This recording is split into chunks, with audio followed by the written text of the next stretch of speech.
Good morning, Shaheen and Tyson. I'm really pleased to have an opportunity to meet with you today and discuss your financial goals and current situation. I will be also displaying some of my recommendations according to the information that you had given me last time. Our agenda for this meeting is to recap of all of your goals that you have mentioned on our last meeting. I have also calculated your family net worth from the assets and liabilities that you provided us. I have also calculated your cash flow from incomes and expenses that you provided us, and will be providing you with some of my recommendations from all of these information, and also with an action plan to work on these recommendations. We will be recapping some of your goals that you enlisted last time, just to give us a fresh start of the meeting and get back us on the track where we left. As you mentioned last time, your primary goal is to fund Misha's post-secondary education. According to the information that you provided, Misha is 15 months, Misha is 11 months old right now, and Misha will start her post-secondary education when she turns 18. So as of that, we have a little more than 17 years to save for her education. The funds that we require for education is $15,000 a year for 4 years. So that concludes up to $60,000 as of today's value. We have to take in account the inflation rates, the changes in education fees, etc. The reason that you are saving for Misha's education is really dear to your heart, I know. You also want to make her feel this exact same feeling that you got when you got your opportunity of higher studies. And you were also the first one in your family to attend the post-secondary education. Your second goal that you enlisted was you wanted to retire when Shaheen turns 60. You also mentioned that you require an after-tax income of $70,000 per year. You also mentioned some of your primary plans for your retirement. You wanted to travel into different countries and experience different cultures. You also wanted to spend time with your family and friends at your senior center. And you also mentioned a wish to spend as much time as possible with your grandchildren. Considering this wish, we also need to assume that you might need to stay in the vicinity of the area where your grandchildren attend their schools. The cost of living in this area, that might be more compared to the cost of living in the spots that are away from the urban areas. When we look at your net worth statement, these are all the assets that you provided us, and this is the only one liability that you provided us. The main asset that you provided us was a $780,000 house. Both of your cars cost about $30,000, and you have about a little more than $30,000 in your savings account. This adds up to $840,000 and $840,850, and you only have a liability of $320,000. How our net worth is calculated is you just subtract your total liabilities from your total assets. So your family net worth can be concluded as $520,000 and $850. I always mess up on saying these numbers. $520,000 and $850. Considering your cash flow statement, too much numbers, huh? I can explain you really easy way of understanding a cash flow statement. This table is all your income. This is the income. This is an yearly income that you provided us on our first meeting, and this is the monthly income. We just divided your yearly income by 12, and this is Tyson's yearly income, and this is his monthly income. Both of your monthly income adds up to $13,306 a month. And these are all your expenses: your mortgage payment, utilities, insurance, food, transportation, communication, entertainment, property tax, travel. Daycare is an expected expense after Shaheen resumes her work. So I just added it to our expense list. So this is the maximum fixed expenses that you have. So this adds up to $8,350. And how a cash flow is counted is you subtract your expenses from your total incomes. So you will be having almost $5,000 access cash every month to save, invest, or use for your needs or wants.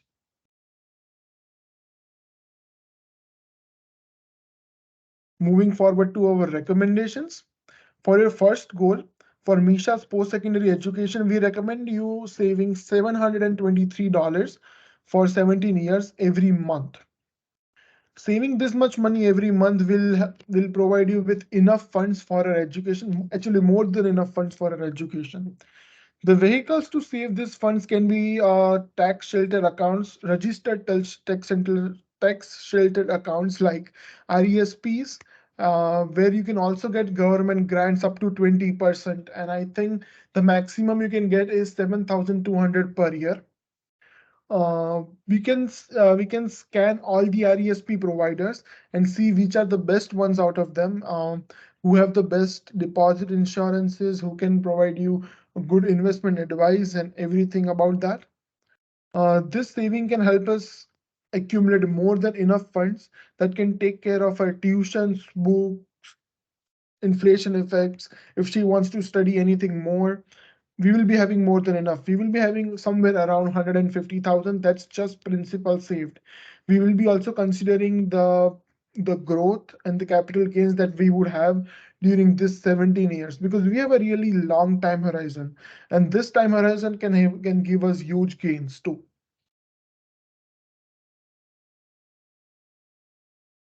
Recommendation for your retirement planning. We ran through a lot of numbers and we evaluated that the expected income that you will be receiving in your retirement is your CPP, OAS, and Shaheen's employment pension. For your basic needs and expenses that you mentioned, the income you might need is $70,000 per year. That is after tax, and this can provide you that. This all these three things can provide you this income that can take care of your regular expenses. But you also displayed your wish of travel, international travel, spending time at the seniors club, spending time with your grandchildren. All of those additional wishes can these ones can take care of it, your retirement savings funds, the funds that you save in your TFSAs, RRSPs, and Shaheen also contributes some money towards her RSP from her work pays. All of those funds can take care of your additional primary plans like international travel or being a member of a seniors club. We have a big recommendation for your excess cash. Investing this cash into a diversified portfolio is very important, because a cash sitting in a savings account only earning 1%, it falls a lot behind the inflation rates. So it is not advisable for putting such a huge amount just in a savings account and letting it earn just 1%. You can adopt a laddering method. Laddering method is very important nowadays actually. What is laddering? It provides you liquidity as well as it locks your fund at higher interest rates or higher return rates for a longer period of time. So what do we do is, in this case, you lock your funds into 1 year, 2 year, and 5 year, for example, investment options, where you have something coming due every once in a while. So you have an option of liquidating that cash or reinvesting that cash. So this just gives you a lot more flexibility when you are young, you are your parents of a young child, any contingency arise or any wants that you want to fulfill, you can fulfill with this money without locking the whole chunk into a long term. We can discuss more about laddering in our future meetings if you feel this is a good plan for you. We can also set up a systematic investment plans for you from every paycheck or every month that can, because we just saw in the cash flow statement that you have almost $5,000 excess cash at the end of every month, including both of your pays. So we can do a certain, let's say, $1,000 systematic investment plan that goes into a particular suitable portfolio of yours that can give you growth, income, whatever you wish. When we talk about will and power of attorney, it is very, very, very important to have a will, because when you have a dependent to be taken care of behind you, right? A will can help you to fulfill your wishes in case of your death. When we talk about power of attorney, it is equally important because a POA can act on your behalf to maintain your estate in case of disability or absence.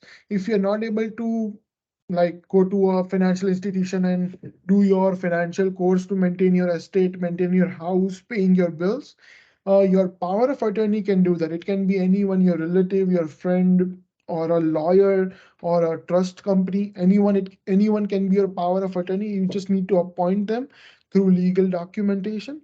And in any case where you are not able to take care of your own estate, it can be taken care of by your power of attorney. In our last meeting, you also mentioned appointing Tyson's sister as your Misha's legal guardian in case of both of your death. So we can also help you with that. We will be discussing all the documents in our next meeting. Whatever documents you required for appointing someone as a legal guardian. Moving forward to our action plan.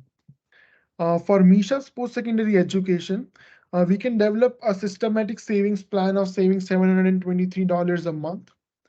While doing that, we will also be looking for a great alternative for opening up an RESP account. Again, we will be looking at all the deposit insurances and all the investment advisors that they have and their qualifications to just to be really secure on this one, because this is for a really important cause in your life, right? So, and we will be also finding good investment options for them, taking into account your risk tolerance and your time horizon. Actually, our time horizon is really long on this one. It's about a little more than 17 years. Moving forward to your retirement planning. What is retirement planning action plan? We will be opening, first of all, we will be opening up your TFSA accounts, because TFSA account is a really good option of having a tax sheltered growth. What is a tax sheltered growth? You don't get tax on any income that you earn under a tax-free savings account. So let's say you invested $1,000, there are $1,000 appreciated into up to $1,200. The $200 gain that you got, you won't be taxed if that was under a tax-free savings account. So I really recommend opening up that, and for that we will be looking best TFSA account providers for you. I suggest Tyson maxing out his RSP accounts for higher retirement incomes for sure. And we will also be finding good investment options for your registered accounts to have income as well as growth during the time you are saving for your retirement. Action plan for access cash. So we will be considering many investment options, because access cash has, the good part about it is it has a lot of flexibility of investments. The only thing we need to keep in mind is we need to also have some liquidity for all the contingencies. We cannot lock all your money in, and you don't have anything when you need money urgently. So we will be also taking that into account. We can also look at the investments that provide at least more return than you are getting right now. That is 1% in a savings account. We'll be also making sure of the laddering method if you are interested in that. For the will and power of attorney, we will help you find a good lawyer to draft all the required legal documentations, and they will be able to advise you further on these things. To summarize everything, all the information we received from your end, we derived this recommendation from that information. And the conclusion we have derived from is from the analysis of the data that you have given us. Please let us know if we need to add or subtract any data from this information, or if you want to receive a revised recommendation by making the changes you want. You can contact me at my email address. Let me know if you have any questions, any concerns. Please don't hesitate on asking. It was such a great opportunity to talk with you, and thank you so much for attending my presentation.